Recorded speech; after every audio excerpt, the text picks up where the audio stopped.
The Telltale Heart by Edgar Allan Poe. This audiobook was brought to you by Story Snacks.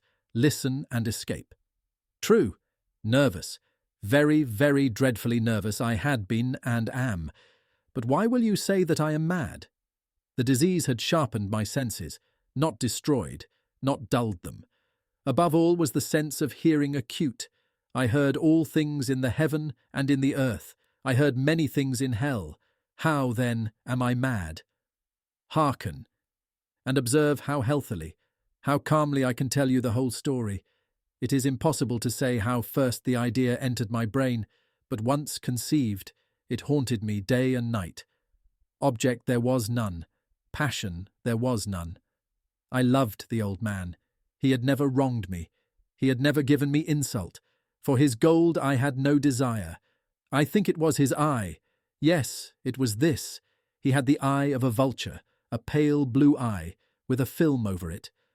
Whenever it fell upon me, my blood ran cold, and so by degrees, very gradually, I made up my mind to take the life of the old man, and thus rid myself of the eye forever.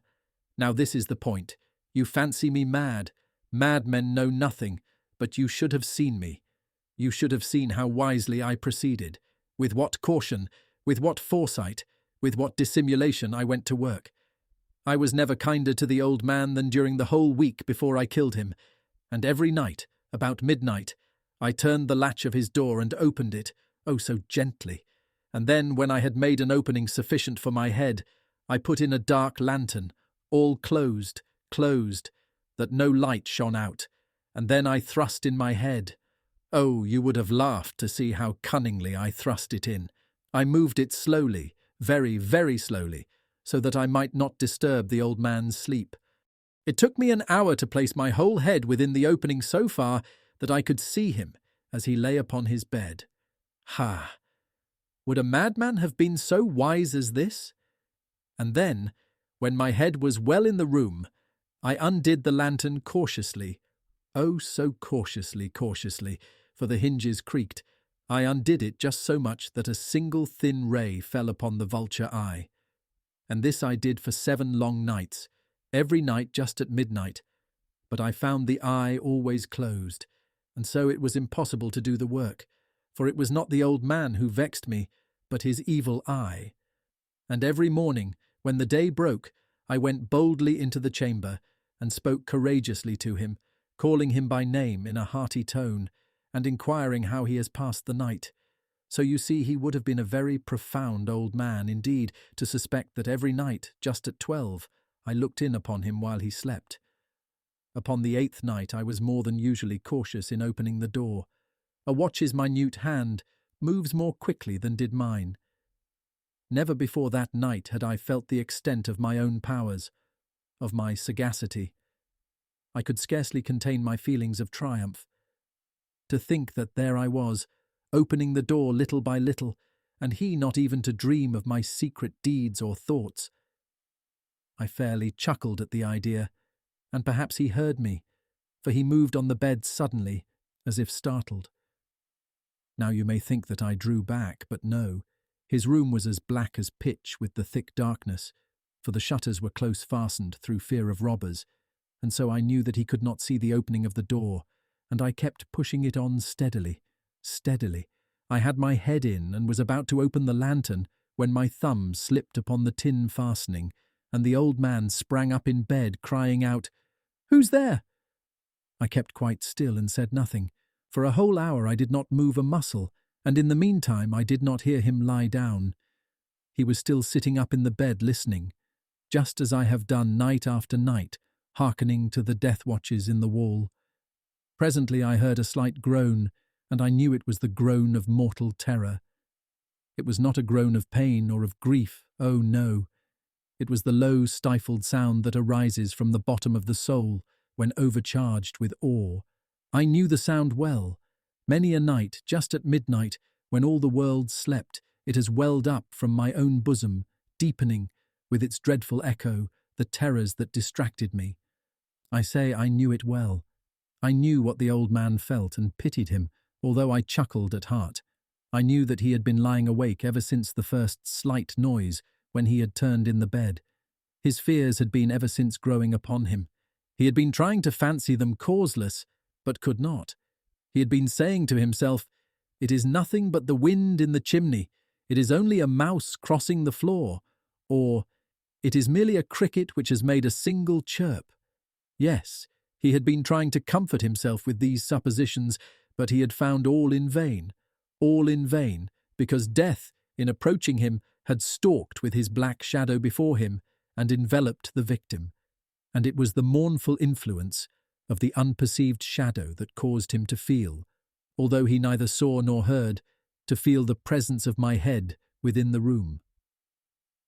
When I had waited a long time, very patiently, without hearing him lie down, I resolved to open a very, very little crevice in the lantern. So I opened it.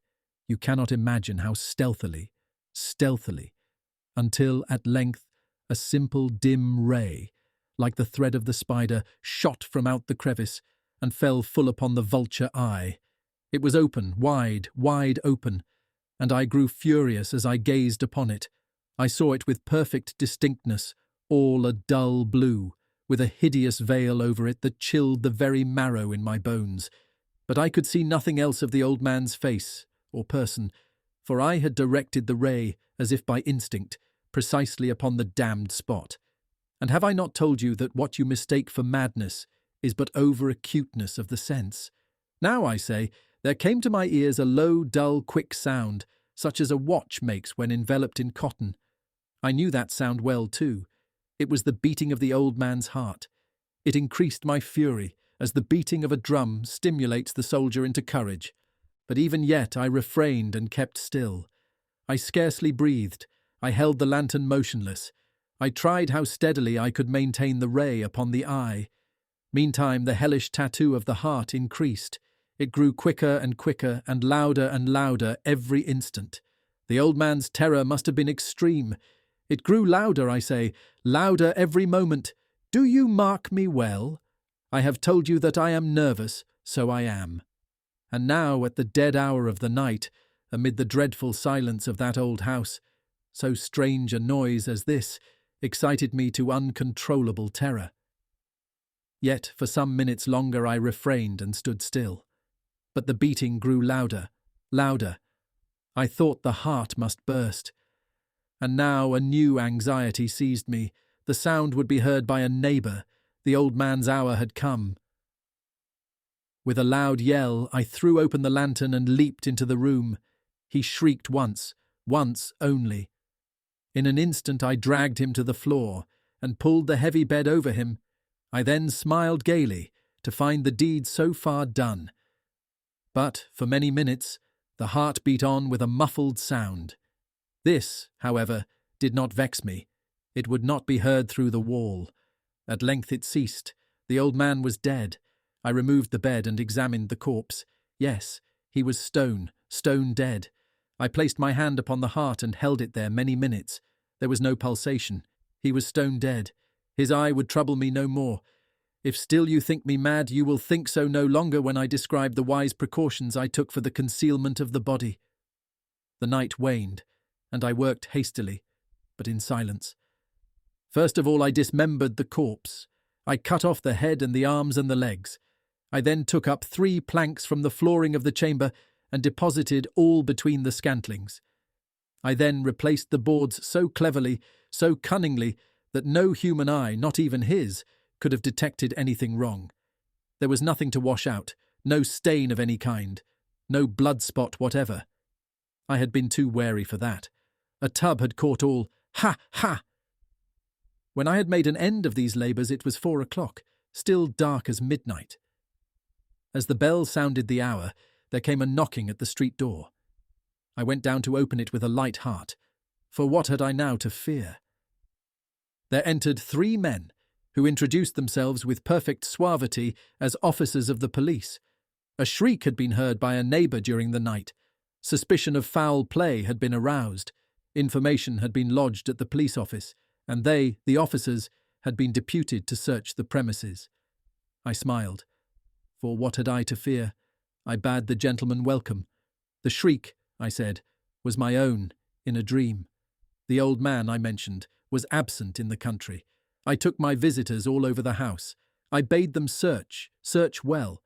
I led them at length to his chamber. I showed them his treasures, secure, undisturbed. In the enthusiasm of my confidence, I brought chairs into the room and desired them here to rest from their fatigues, while I myself, in the wild audacity of my perfect triumph, placed my own seat upon the very spot beneath which reposed the corpse of the victim. The officers were satisfied. My manner had convinced them. I was singularly at ease. They sat, and while I answered cheerily, they chatted of familiar things. But ere long I felt myself getting pale, and wished them gone. My head ached, and I fancied a ringing in my ears, but still they sat and still chatted. The ringing became more distinct. It continued and became more distinct. I talked more freely to get rid of the feeling, but it continued and gained definiteness, until at length I found that the noise was not within my ears. No doubt I now grew very pale, but I talked more fluently and with a heightened voice. Yet the sound increased, and what could I do? It was a low, dull, quick sound, much such a sound as a watch makes when enveloped in cotton. I gasped for breath, and yet the officers heard it not. I talked more quickly, more vehemently, but the noise steadily increased. I arose and argued about trifles, in a high key and with violent gesticulations, but the noise steadily increased. Why would they not be gone? I paced the floor to and fro with heavy strides, as if excited to fury by the observations of the men, but the noise steadily increased. Oh God, what could I do? I foamed, I raved, I swore. I swung the chair upon which I had been sitting and grated it upon the boards, but the noise arose over all and continually increased. It grew louder, louder, louder, and still the men chatted pleasantly and smiled. Was it possible they heard not? Almighty God, no, they heard, they suspected, they knew, they were making a mockery of my horror. This I thought, and this I think. But anything was better than this agony. Anything was more tolerable than this derision. I could bear those hypocritical smiles no longer. I felt that I must scream or die. And now, again, hark! Louder, louder, louder, louder! Villains! I shrieked. Dissemble no more. I admit the deed. Tear up the planks. Hear, hear, it is the beating of his hideous heart.